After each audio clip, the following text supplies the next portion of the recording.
भगवान के सामने सभी भक्त एक ही समान होते हैं। वे सभी को एक समान प्रेम करते हैं। इसी बात को प्रमाणित करते हुए आज हम आपके लिए लेकर आए हैं भगवान के परम भक्त भीम कुम्हार कथा, जो कि एक बिल्कुल सामान्य व्यक्ति था। बहुत पहले की बात है, दक्षिण में जहाँ वेंकटचल है उसी के समीप कुरमगाम नाम की जगह पर एक कुम्हार रहता था। उसका नाम भीम था। उसकी भगवान के प्रति बहुत ही श्रद्धा थी। वह हमेशा कोई भी काम करता तो भगवान के ध्यान मग्न में रहकर ही करता।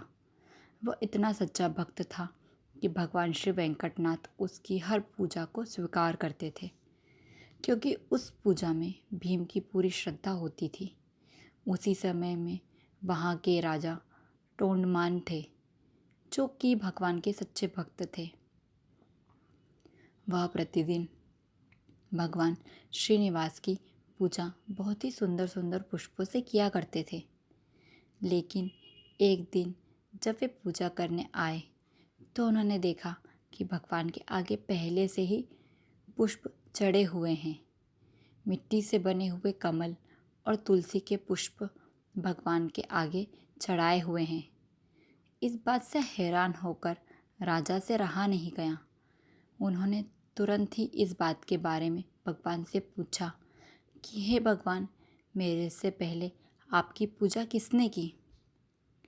तो भगवान ने राजा से कहा, ये पूजा कुरमग्राम में एक मेरा भक्त भीम कुमार है, जो कि बड़ी श्रद्धा से मेरी पूजा करता है और मैं हमेशा उसके निश्चल मन से की हुई पूजा को स्वीकार करता हूँ।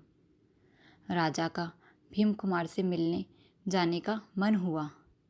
इस बात को सुनकर वे बहुत हर्षित हुए, क्योंकि उनके मन में भगवान के भक्तों के प्रति हमेशा आदर भाव रहता था।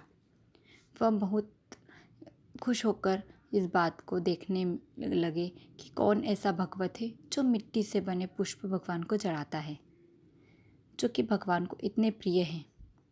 उसके दर्शन की इच्छा को मन में करके राजा वहाँ ग्राम पहुँचे।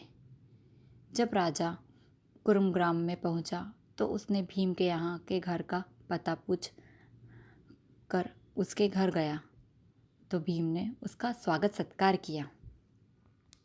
राजा बड़ी ही गदगद वाणी से कहा कि हे भीम, तुम अपने कुल में सबसे श्रेष्ठ हो, भगवान के तुम अनन्य भक्त हो। फिर राजा ने कहा कि मैं ये जानने आया हूँ कि भीम, तुम भगवान की पूजा पाठ किस प्रकार करते हो, जो भगवान तुम्हारी पूजा को हमेशा स्वीकार करते हैं। तो इस पर भीम कुम्हार ने कहा, हे राजन, मैं क्या जानूँ, पूजा पाठ तो मैं एक सीधा सा व्यक्ति हूँ, साधारण तरीके से ही करता हूँ। ऐसा कहने पर राजा टोंडमान ने कहा कि मैंने स्वयं भगवान श्रीनिवास के मुख से तुम्हारी पूजा की बात सुनी है। राजा के इतने कहते ही कुम्हार की खोई हुई स्मृति वापस जाग उठी और उसे पिछले जन्म की बात याद आ गई। उसने कहा कि हे महाराज, पूर्व काल में मुझे भगवान वेंकटनाथ ने वरदान दिया था कि जब तुम्हारी पूजा प्रकाशित हो जाएगी और जब तुमसे मिलने राजा आएंगे तब तुम हमारे पास आओगे, और जब तुम हमारी वार्तालाप होगी तो उसी समय तुम्हें परम धाम की प्राप्ति होगी। उसकी यह बात पूर्ण होते ही आकाश मार्ग से एक दिव्य विमान धरती पर आया और उसमें भगवान विष्णु स्वयं विराजमान थे।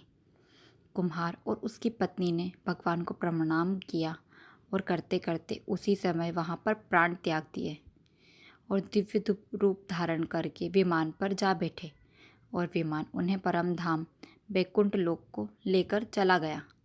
इसी प्रकार भीम कुमार और उसकी पत्नी को मुक्ति प्राप्त हुई। ऐसे ही भगवान की कृपा दृष्टि सभी पर बनी रहे। इसी तरह की रोचक कहानियाँ सुनने के लिए हमारे चैनल को लाइक, शेयर एंड सब्सक्राइब करें। धन्यवाद।